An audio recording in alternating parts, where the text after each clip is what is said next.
Bim, you are watching the Big Bossman Roundtable on Blorange Tears, hosted by your main man, the number one chief rocker, Uncle Freezie. I am joined by the Big Boss Man himself, and we got a topic that we can't wait to talk about with you guys.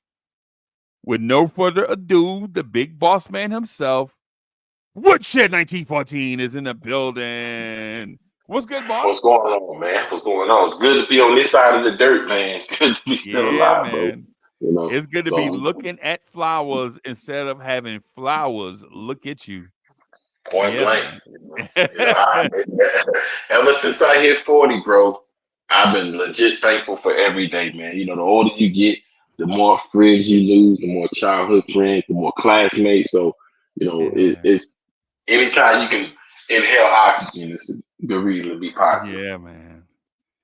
Wait till you turn 50 and you and your classmates, we talk about how your feet swole up and how the doctor got you on medication. Man, it's because I'm gonna be honest, man, and I ain't even gonna go back to the 80s. Like, I even blink and say, dang, the 90s was 30 years ago. 30 years ago, man. Like seriously, bro. Like, that 94, 95 series, bro, was almost 30 years ago. Yeah.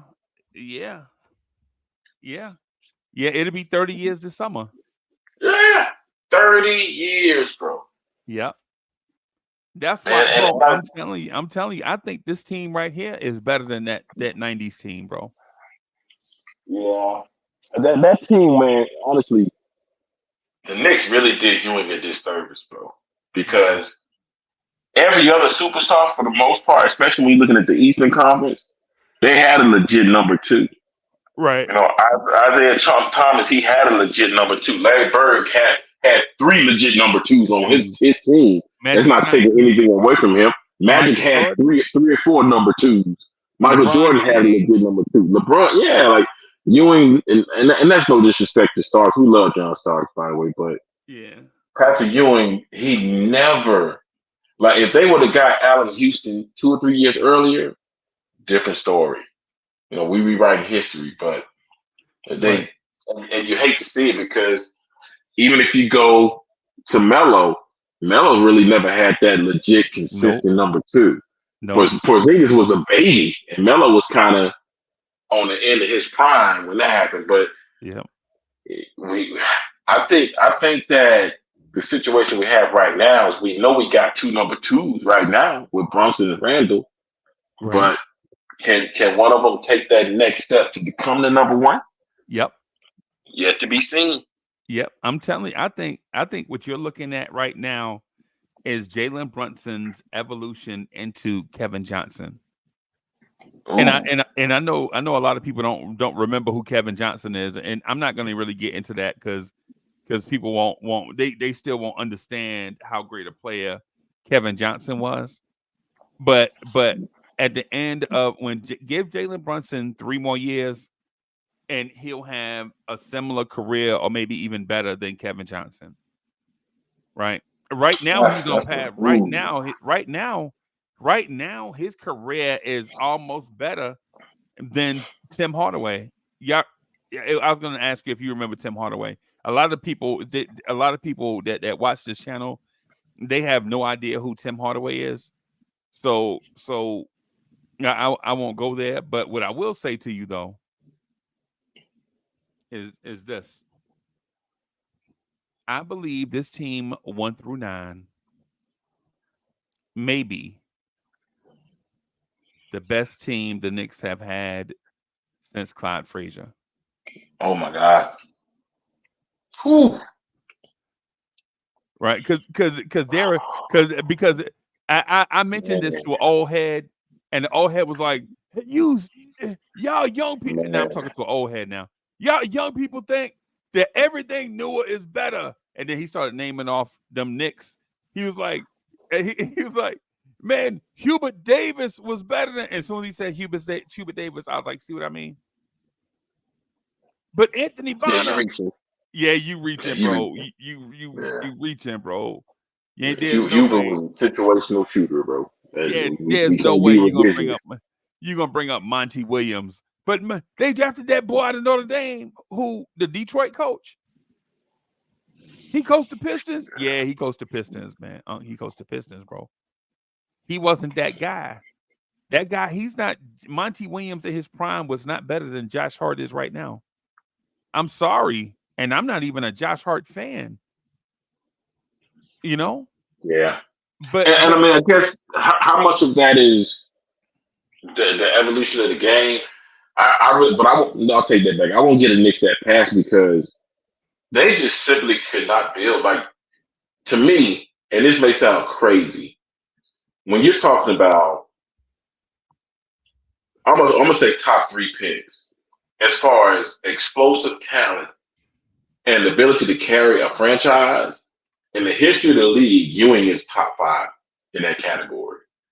You know what I'm saying? Because I think the biggest difference between an Olajuwon, a Kareem, and a Ewing, the biggest, and a Shaq, the biggest difference is they went to organizations that knew how to build a championship team around that player.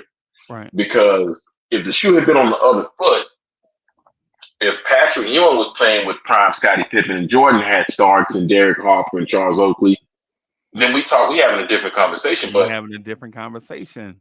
I think Starks made one All-Star game. I think Oakley may have made 1 or 2. Yeah. And it may have been the same year. I think they made the All-Star team the same year. But Patrick Ewing never had, like, he had to be on every game. Every game. But if he had an off night, the Knicks probably lose. You know who that reminds me of right now? Jalen Brunson. Yeah. If Jalen Brunson has an off night or 2, the Knicks lose, bro. Or they struggle. Excuse me. Or they struggle really, really badly. With that said, I'm gonna pose this to you. I have a question for you. Is this team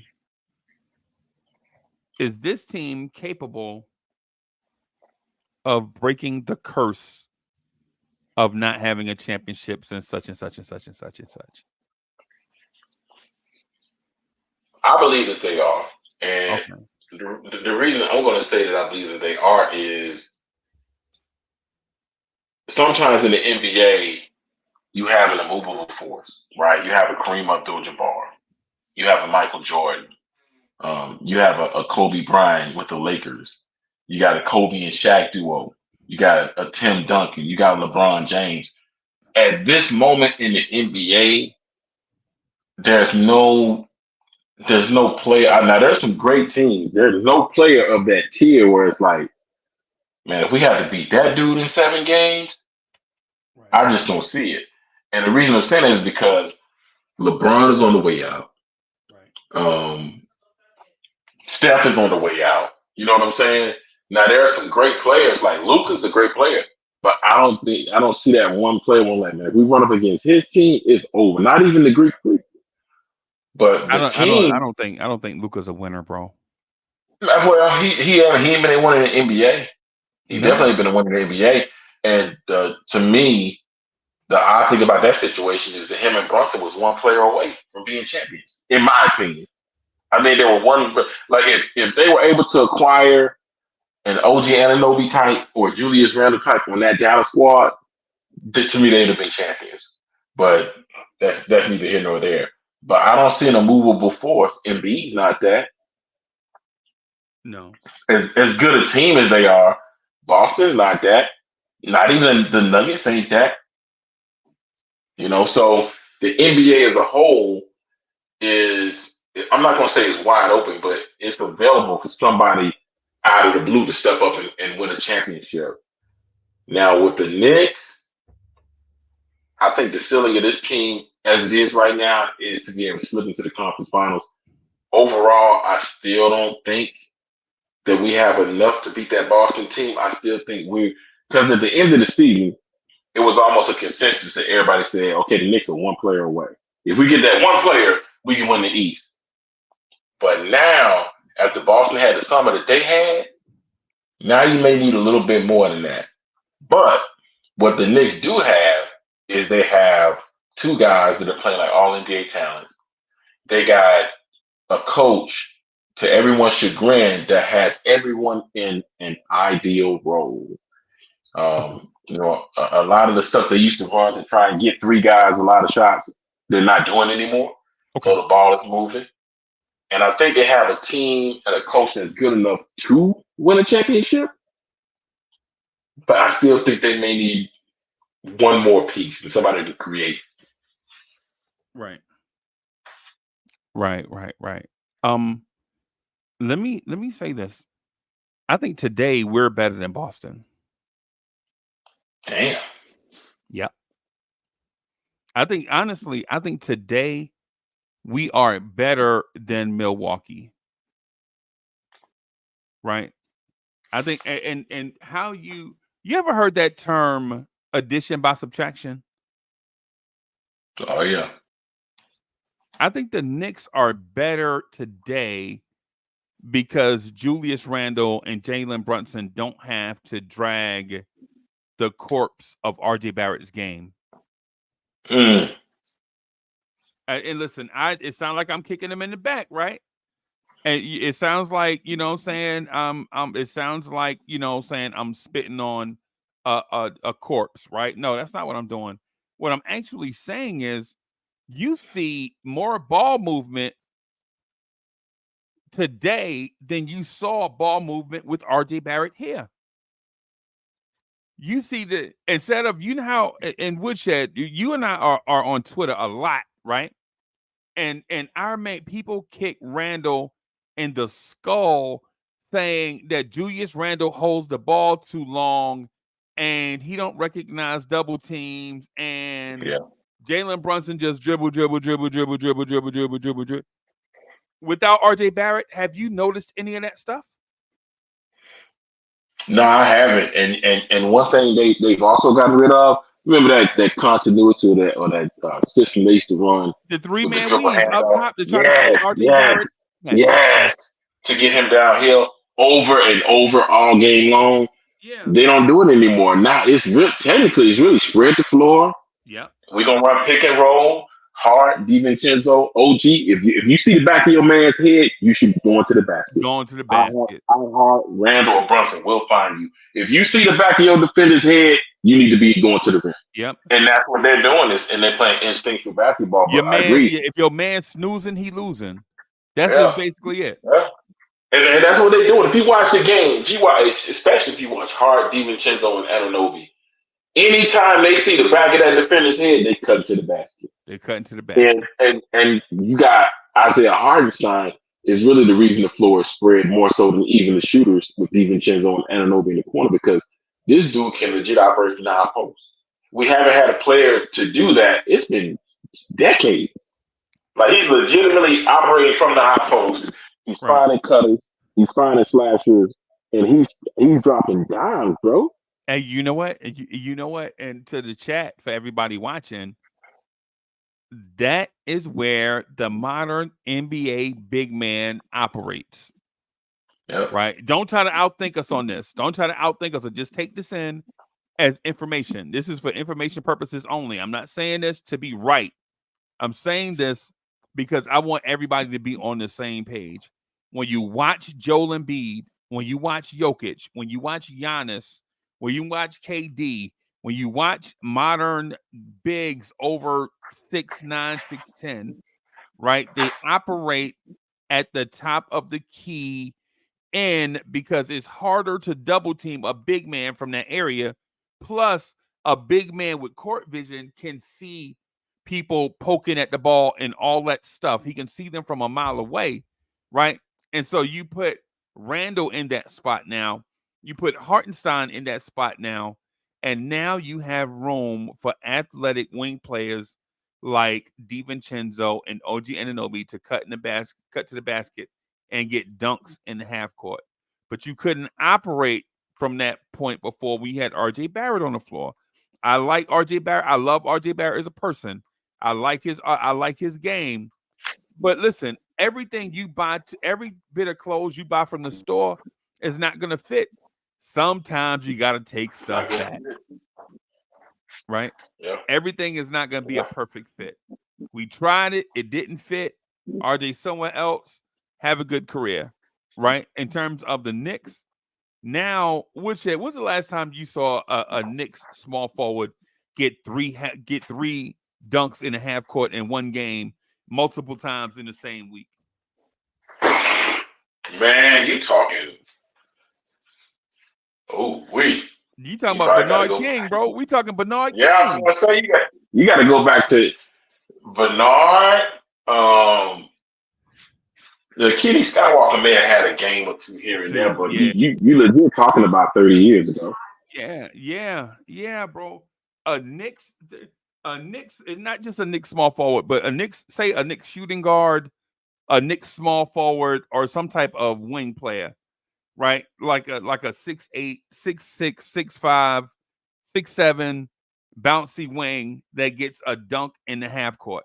When was the last time you saw that? Now, if that coincides with OG Anunoby, remember, in order for us to get OG Anunoby, we had to get rid of someone else, right? And that person that we traded for OG, RJ Barrett, wasn't getting us dunks in the half court 3 times a game all week long, right?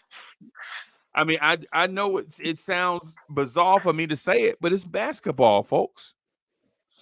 And that's not an NBA thing, because most other teams have, like, even the trash Trailblazers have Jeremy Grant, who can get you that. That's a Knicks thing, bro. Yeah. You know what I'm saying? That's a Knicks thing. Like, I think because of his robotic movement in nature, people don't understand how athletic OG is. Like, the dude is extremely athletic. Or an average small forward. Yeah. But the Knicks haven't had that. Because you're right about RJ. RJ, man, I won't go as far as to say he plays below the rim, but he definitely wasn't somebody that's going to get you explosive. Like, these dunks, these reverse dunks that OG's getting off of 1 feet, 2 feet, like, you didn't see that. You know what I'm saying? Right. OG Anunoby is catching the ball under the rim and just going straight up and dunking. Yeah. Remember last night they got him a pass under the basket. He just easily just reverse dunk easily. Right. Those are easy baskets. Yeah. So, yeah. But I mean, it's the small. I think the whole fan base in unison has been talking about needing a wing, bro, for the better part of.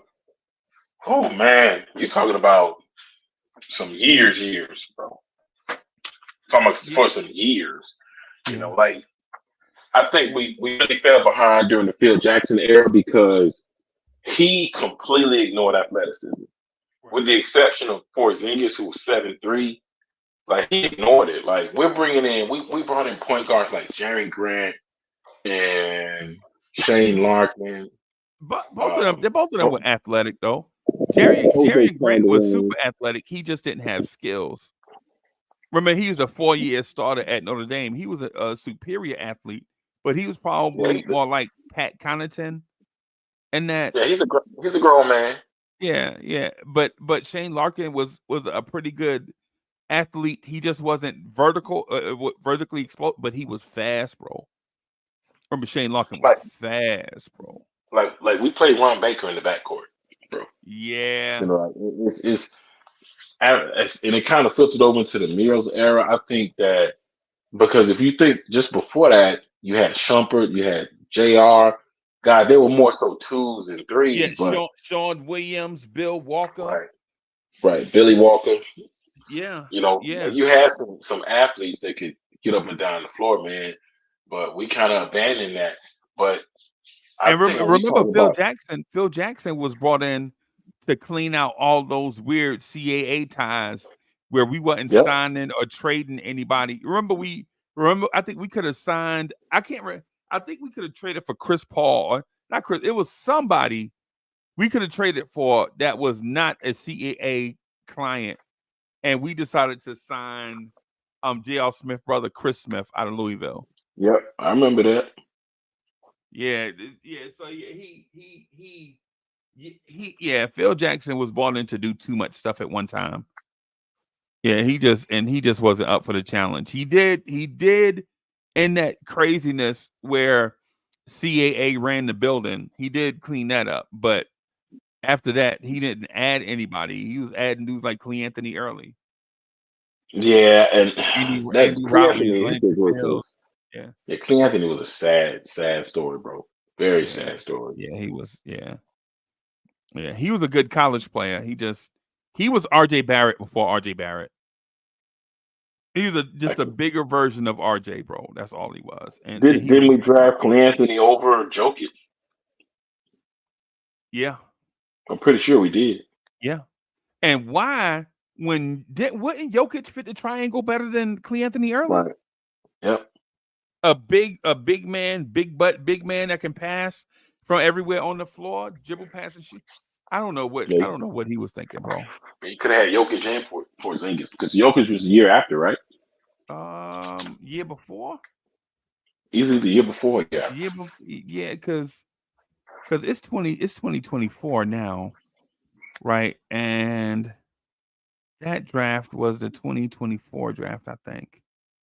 And Porzingis was the 2015 draft, I think. Right? And then no pick in 2016. And then Frank was 2017. And Knox was 2018. And RJ was 2019. And Obi was 2020. And Obi and Quickly were 2020. And 2021 was Grimes. Nothing in 2022. Nothing in 2023. We got to talk about that though, because drafting has always been an issue for the Knicks. Like if you go back and you look at all the picks since the Ewing pick in '85, I'll say that not teams that have used our pick, but as far as picks the Knicks have actually made, I don't think they drafted a single player in those. We grew what 85, like basically 85, 15. You're looking at almost 40 years. I don't know if they drafted a single player that you look at their career and say, "Oh man, that guy going to the Hall of Fame." Since Pat, no. Since Pat, no. And that's like 36 years, bro. And to be honest with you, outside of Pat, you can almost go back 60 years. And 60 years of drafting.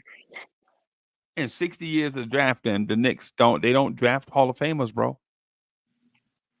You know, the thing about the last Hall of Famer I think we drafted was Clyde Frazier. That's insane. Yeah, because think about after Clyde, you drafted Ray Williams, you drafted Bill Cartwright, Mike Woodson, Kurt Rambis, and then I don't think Mark Walker. Jackson will get in.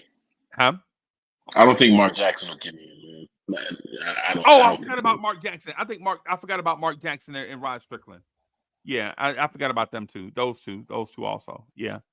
I think Mark Jackson deserves to be in the Hall of Fame as an Indiana Pacer. Yeah, we'll see. We'll see if they let him in. But in terms of drafting, period, like when you start talking, when you went to the Porzingis pick, cool. But when you started to go further and further down, I started to cringe because I'm like, you didn't like the Michael Jackson pick? Oh my God! You didn't like Michael Jackson? You didn't like Kenny Skywalker? My God! You don't remember all those years? All we did was draft light skinned dudes that were photogenic. Yeah, New York the photogenic light skinned dudes. They had a type. But I mean, just think about that though. Like so many opportunities. Even if we just go back 10 years, there were so many opportunities to get. Like, because honestly, Donovan Mitchell's trending towards a Hall of Fame player.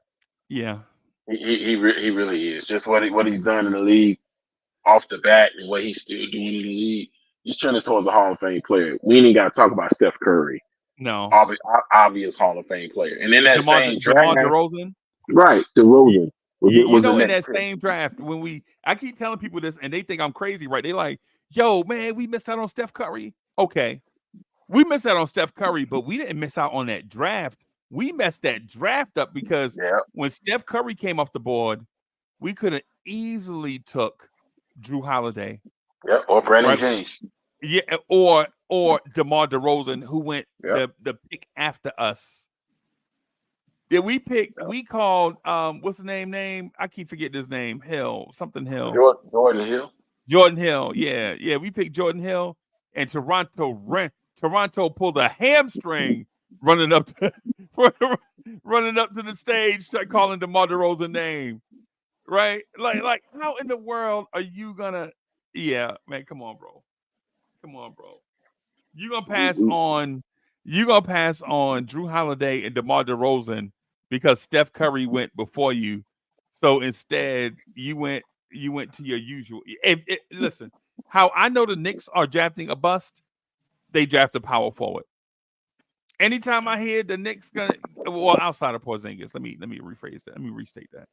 Outside of Porzingis, every power forward they ever drafted that I saw wound up being absolutely garbage. And I'm talking about Basura. I'm talking about dumpster juice in a hot sun trash, right? But it's a new day. It's a new day. I don't want to bash this front office or this regime based on the sins of the father. What I would ask you is how good do you think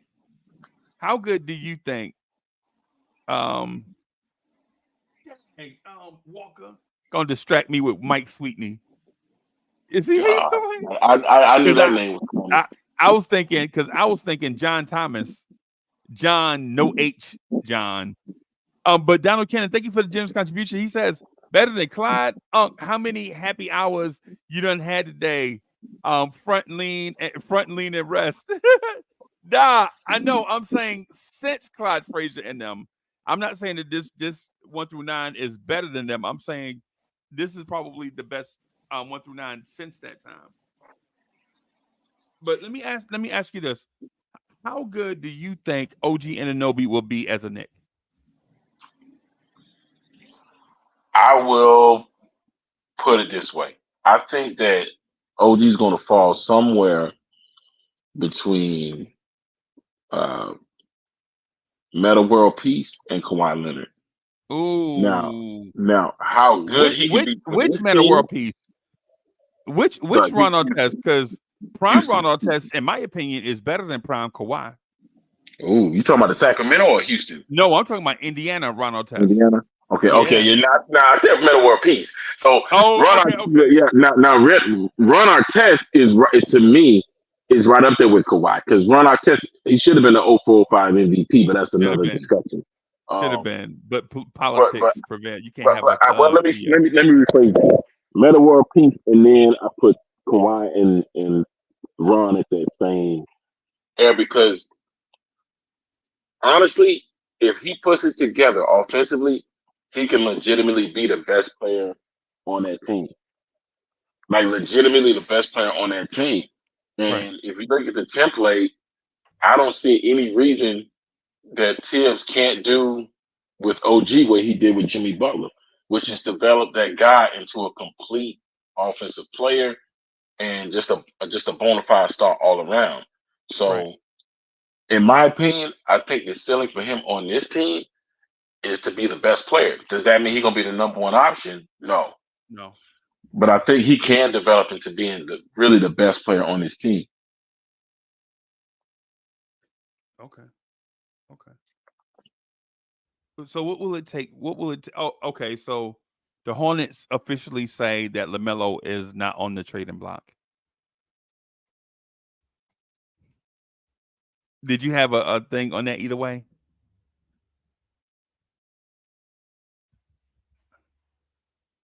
Chat, what y'all think?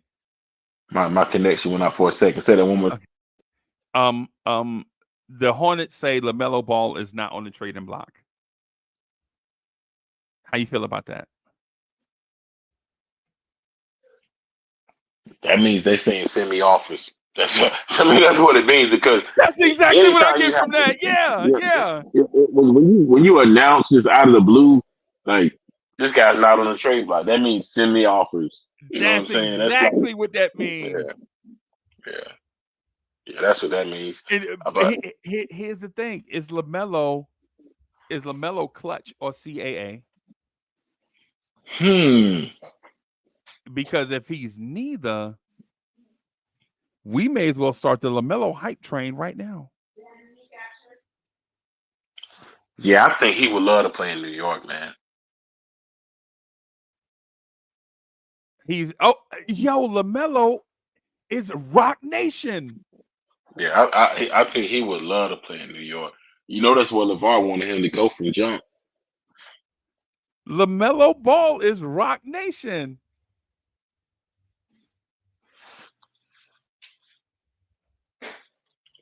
Yeah, I think we can get. I think we could. And see, but the conversation there gets kind of tight because you ain't getting LaMelo unless Brunson is in that deal. You think so? You ain't. I don't think you're getting him unless Brunson is in that deal. I'm gonna stop here because I don't want to set the Knicks, world on fire. What I would say out of my mouth next, but I'm just gonna stop there. You wouldn't be able to get LaMelo unless Brunson is in that deal. Let me counteract what you just said. And chat, listen, we didn't plan this. Woodshed, did we plan this conversation? No, we did not, right? Nope. All right. So with that said, chat, I'm just going off the cuff of my sleeve, right? This is why they do take that trade. Tell me if this 3-team trade works in your opinion. The Obi trade exception, Evan Fournier, 3 first-round picks, all hours unprotected, to New Orleans. New Orleans sends Zion to Charlotte, and Charlotte sends LaMelo to the Knicks. What do you think? Is it doable? Or do you think the Knicks would do it?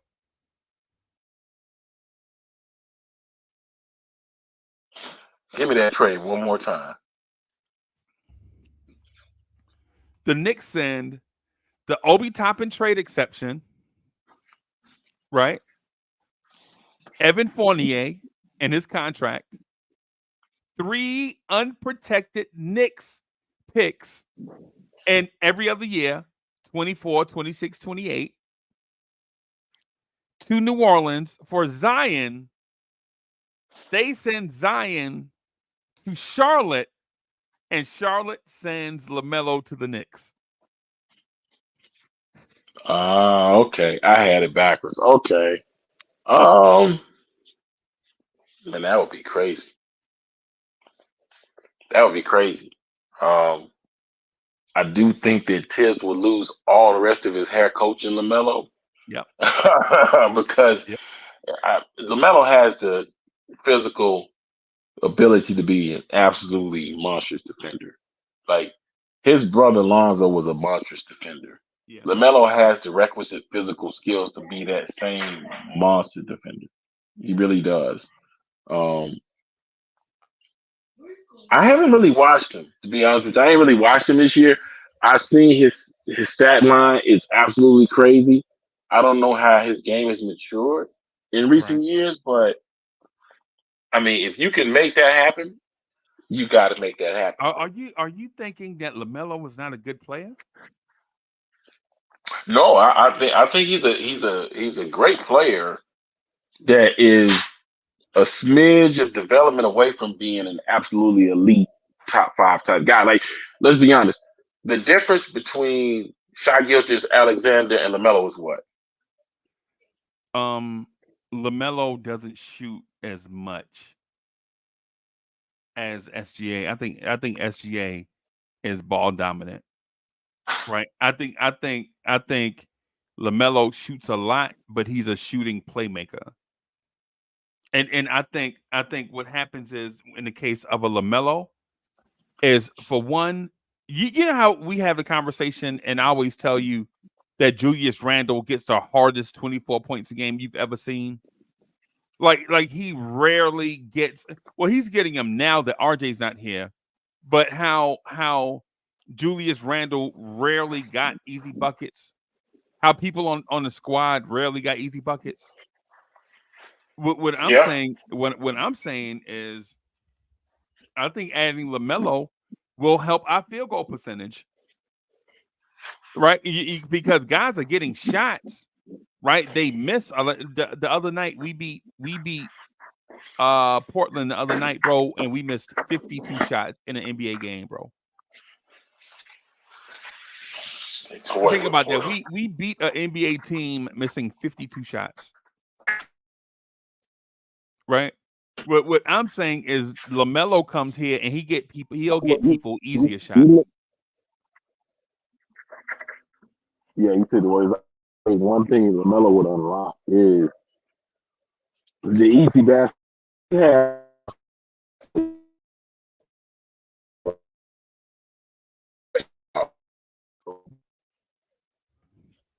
Hey, you breaking up, boss? Yeah, you breaking up, boss. We didn't hear that last part. I said I can name about 5 guys on this can catch lob, but we just don't throw them. And that's a big part of the modern NBA game is that lob threat because it pulls gravity towards the rim and it helps the shooters. Like Hartenstein can catch lobs, Randall can catch lobs, Hart can catch lobs, Dante sure enough can catch lobs. You know, OG can do it, but it's not even a threat. Like it's not even a threat, man. And I say that's even with Brunson, you know, being much better as a point guard after the trade too. It's just not a threat. Right. I think he is a better. I think, and this is gonna sound strange, man. And so y'all don't take this the wrong way, but I think Jalen Brunson is a better weapon sharing the playmaking duties in the backcourt. Yeah. Right. Legit.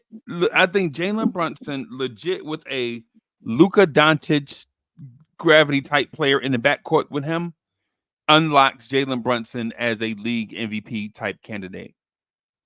Right. And I'm talking about candidate. I'm not talking about he's going to win it. I'm talking about now Jalen Brunson is in the conversation like how SGA is in the conversation. Right. Jalen Brunson is in the MVP conversation like De'Aaron Fox is in the MVP conversation. Right. Not a top 5 candidate, but somewhere between 6 and 10. How Kevin Durant is in the MVP conversation. How Devin Booker is in the MVP conversation.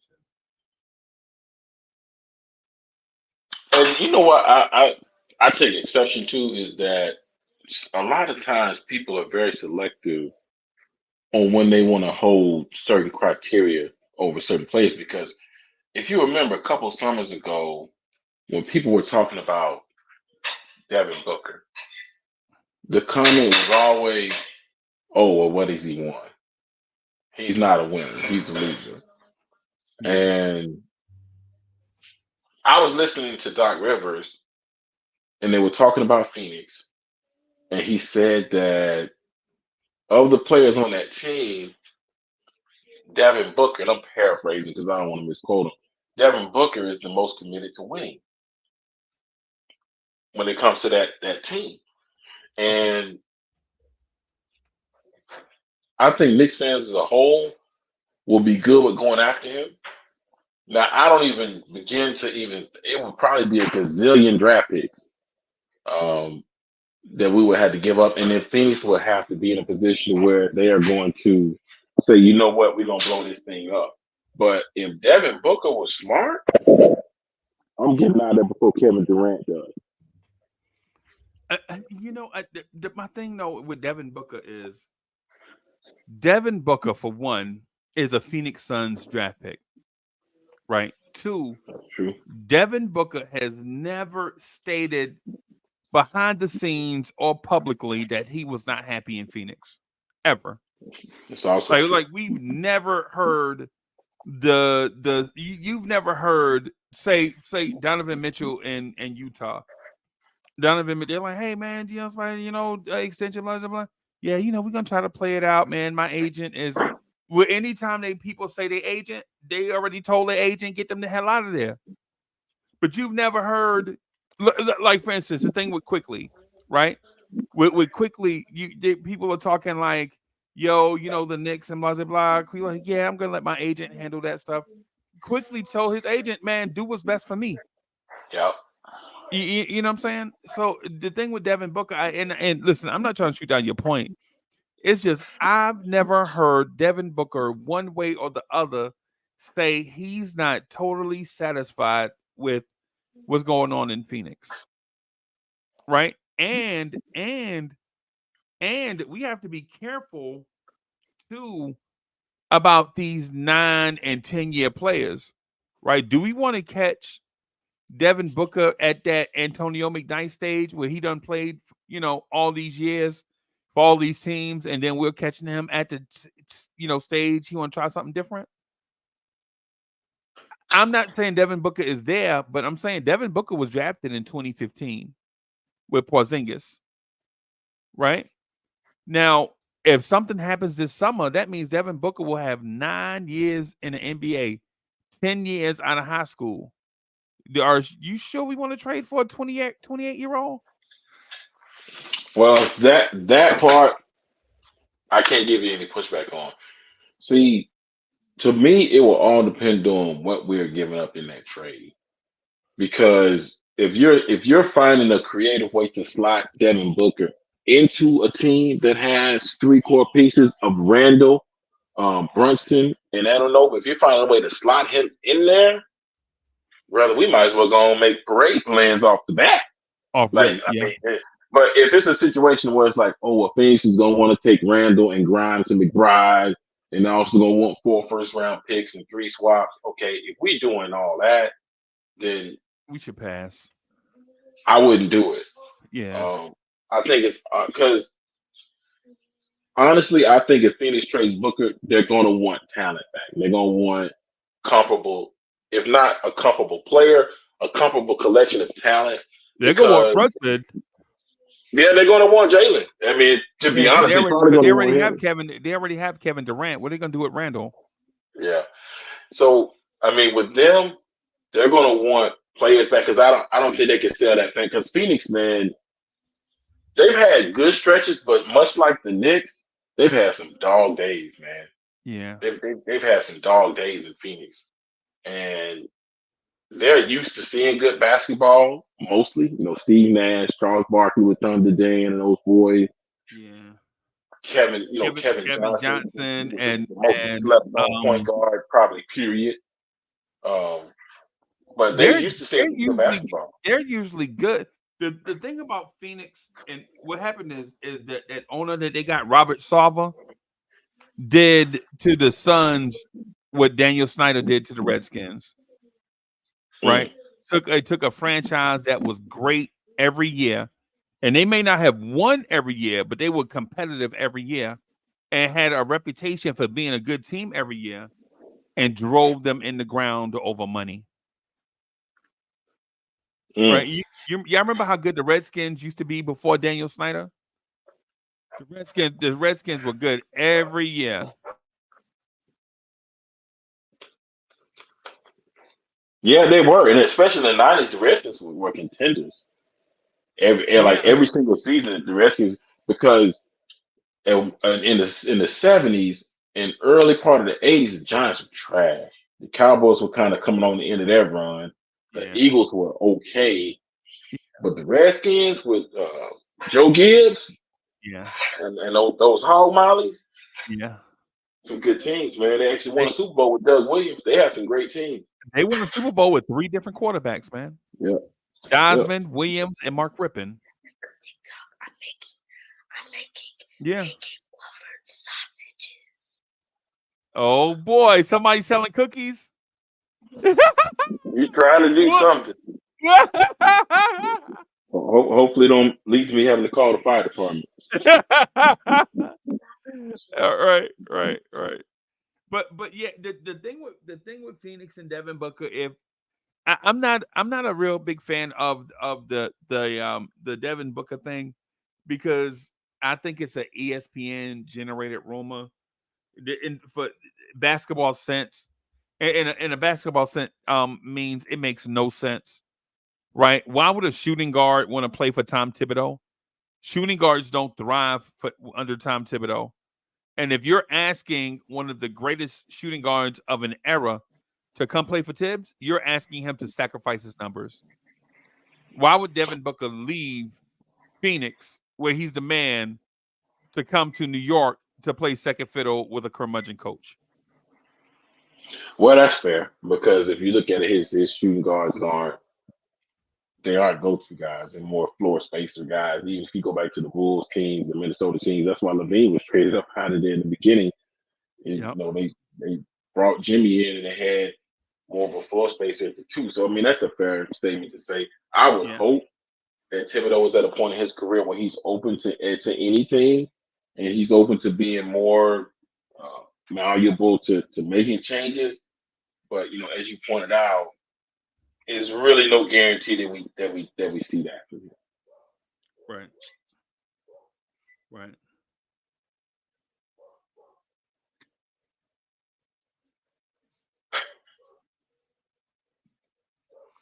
Yo, man, I got a contradiction. Let me read this to you and tell me what you think.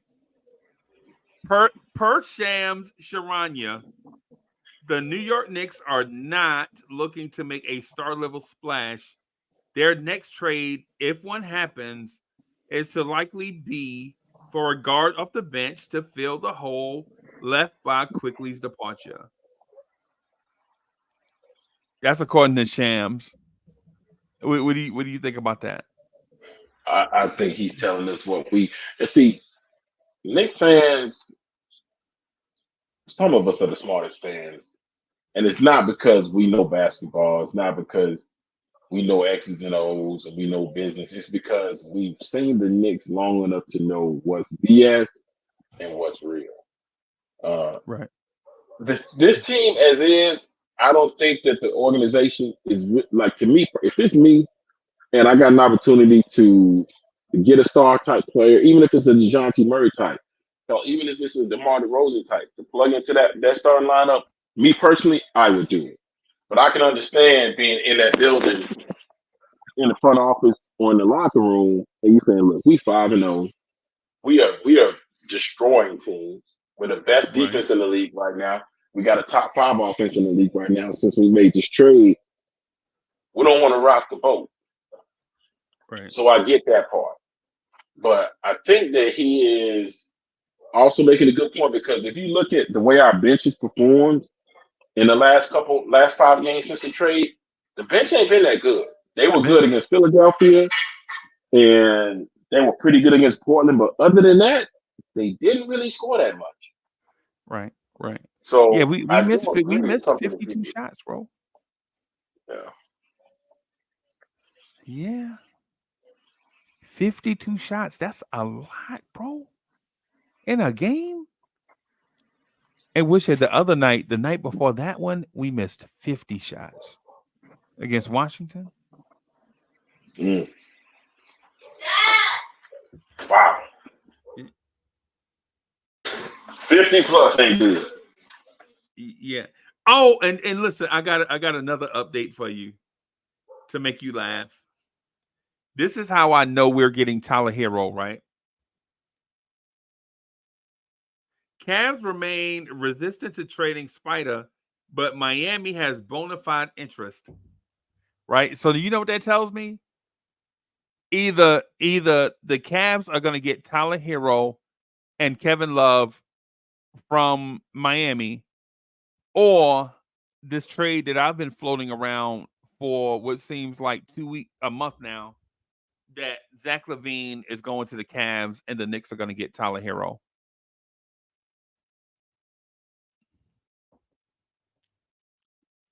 I think that's a strong possibility.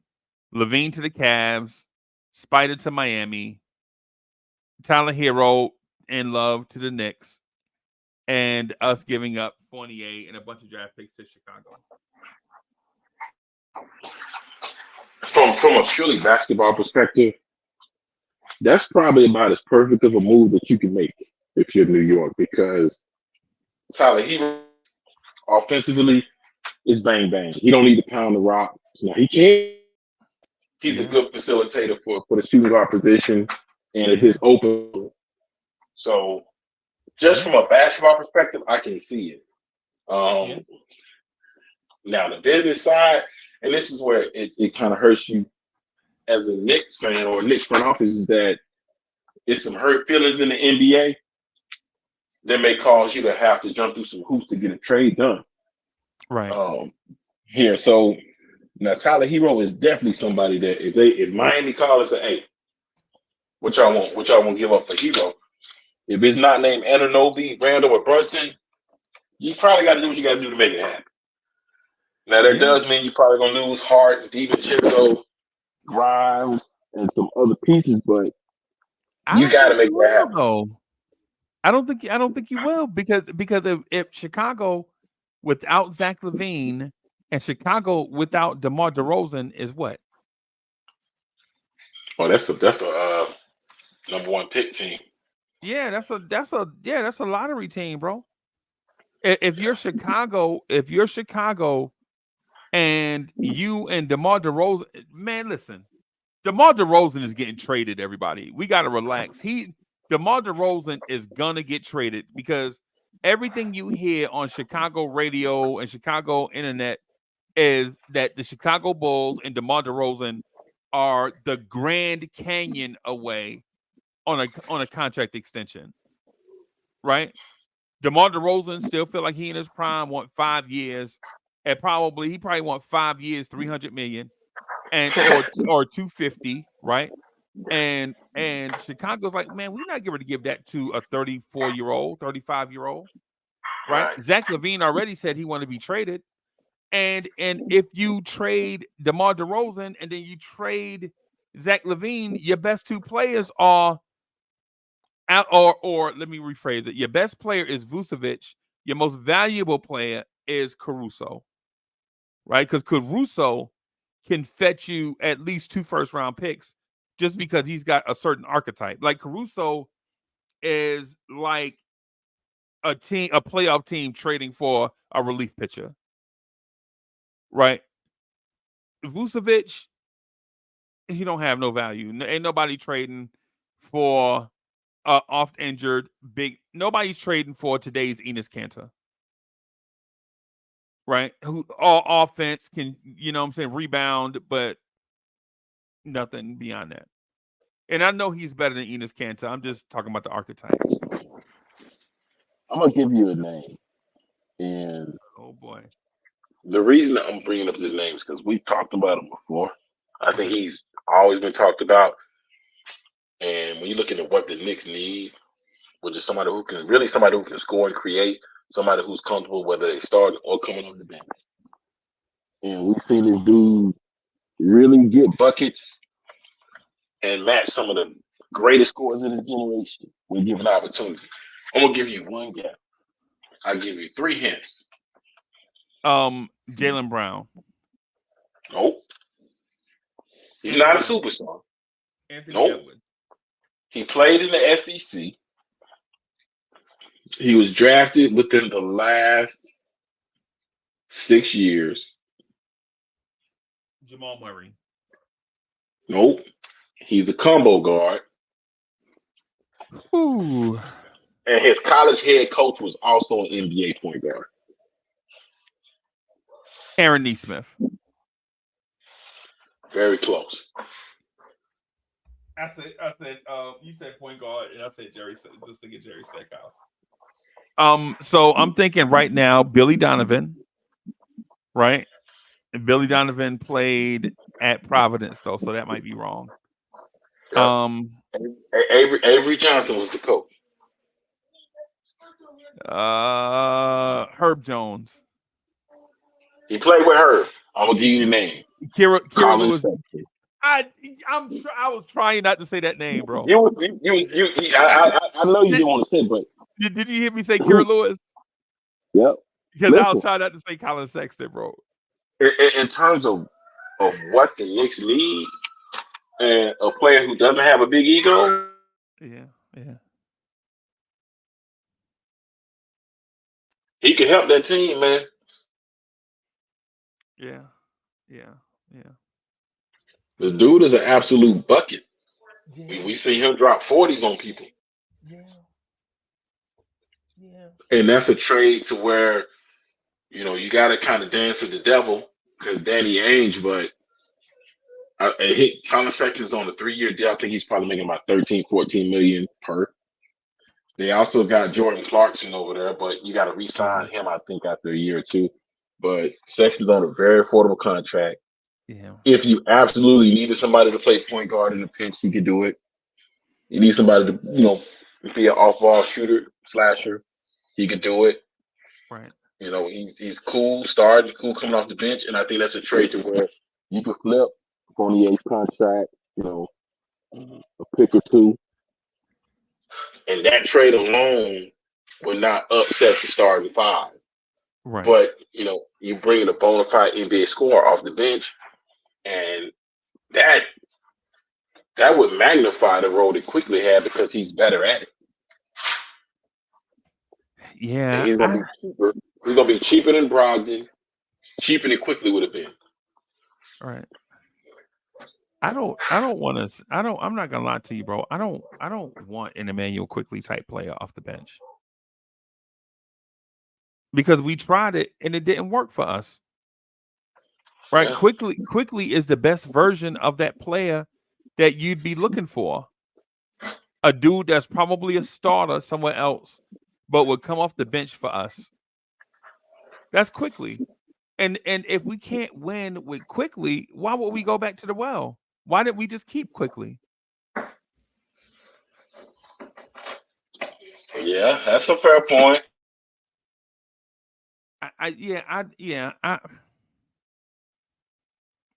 Personally, I would rather a scoring small forward off the bench, right?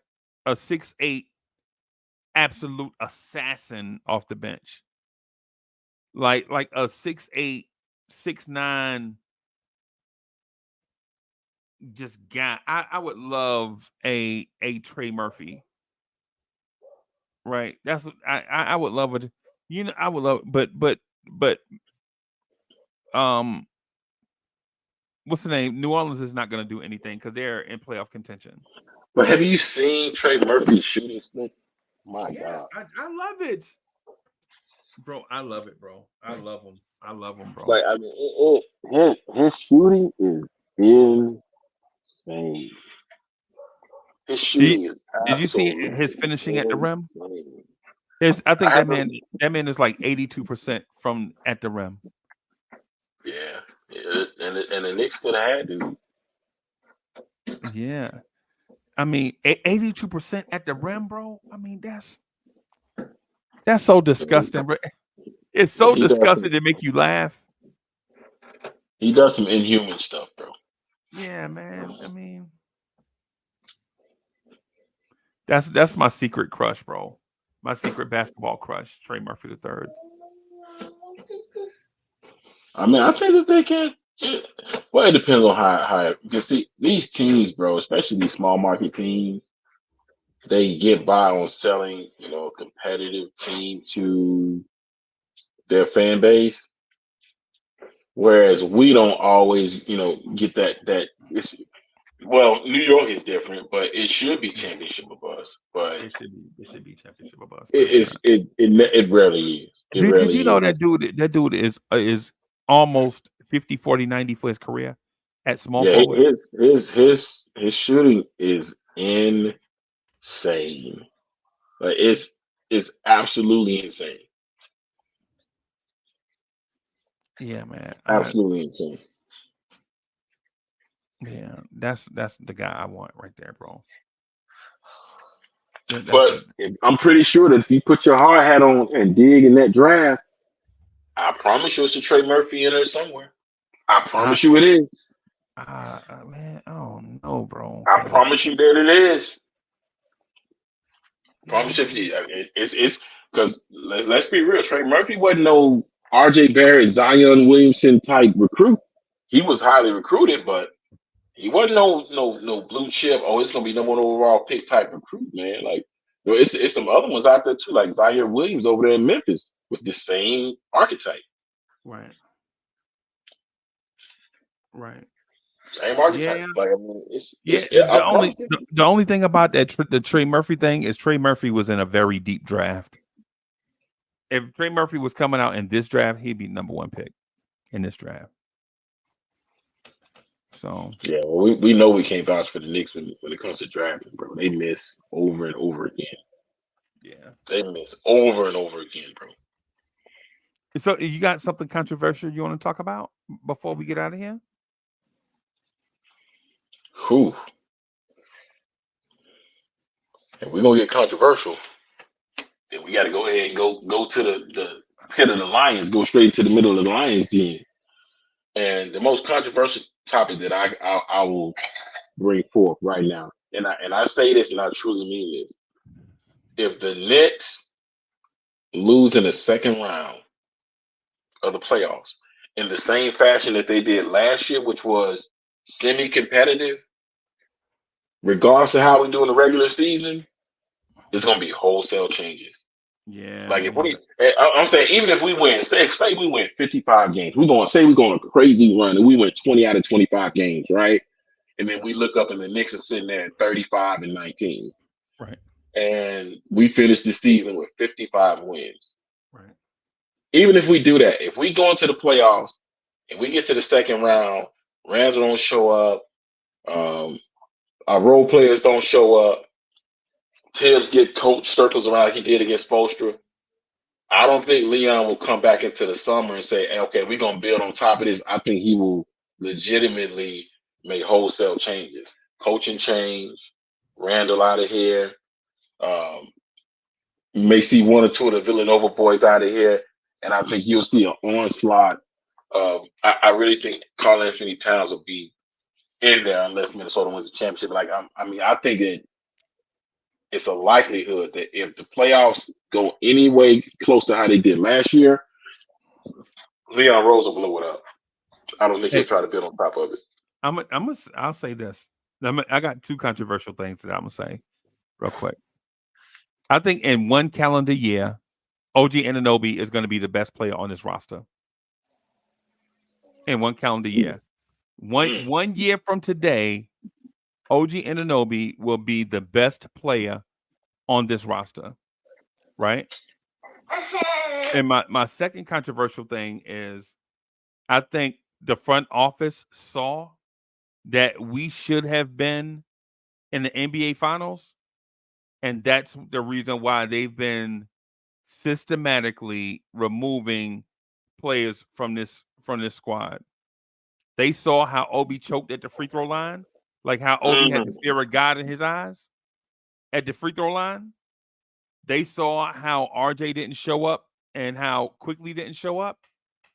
And if I'm Quentin Grimes, I got me an overnight bag packed. Oh yeah, and you know what else? Randall would have been traded if he didn't pick it up. Yeah, he would have been traded. Yeah, even if it was at a loss, he would have been traded. He probably would have been part of the OG trade in some fashion if he didn't pick it up. So I agree that I think they are feeling the pressure to a degree because of what's happening, not necessarily with the fan base, but what's happening in other places. Because I heard a report that Indiana was so close to getting OG, like they were so close.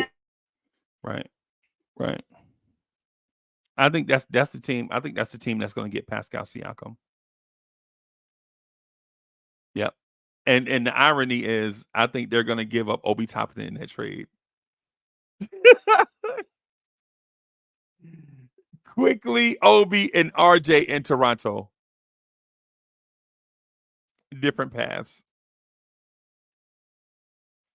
What do you think? You think Indiana have enough pieces to get them, or you think Atlanta is a lock to send DeJounte Murray to Toronto for Pascal Siakam?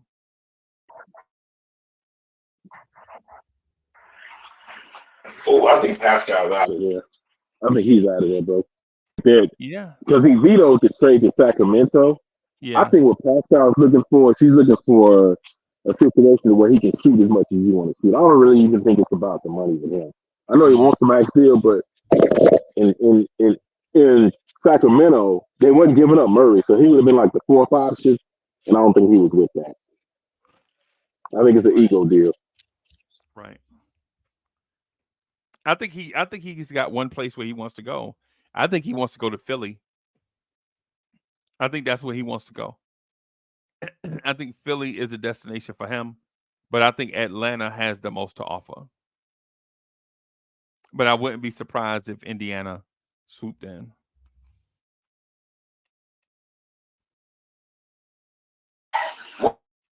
Like,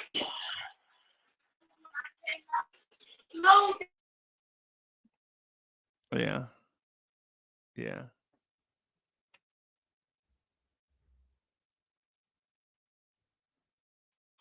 As expected, my 9-year-old got the kitchen smoking. Oh, so you got to get okay. I'm gonna get off of here, bro. All right, hey, everybody! Thank y'all for watching. Woodshed is burning up cookies. Hey, I knew it. I was joking, but I knew. Hey, Big Boss Man, thank you for rocking with us, man. All right, anytime, man. Yep. Hey, no doubt. All right, y'all. Peace.